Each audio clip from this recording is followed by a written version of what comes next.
спортсменов проехал. Я напомню, что у нас вот первое и второе место в классе 65 за то, что, в общем-то, сильно радует, потому что ребята здорово старались. У нас чемпионы Европы этого года просто там его уже порвали. И серебряный призер чемпионата Европы.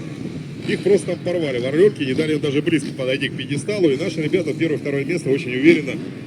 Воробьев, Орлов, молодцы, просто красавцы. И холлшоты там засадили 2 в заездах. То есть выступили очень и очень достойно, что очень сильно радует. А вот зато потом был чемпионат России. Я посмотрел время, с которым ехали наши 125-шники, и квалификацию, и круг свой лучший. И оказалось, что они 1,5 секунды лидеру чемпионата мира привезли. Вот что такое отсутствие международной практики, когда рядом с тобой стоят спортсмены, которых ты в глаза не видел, зарубежные. Итак, старт у нас. Старт!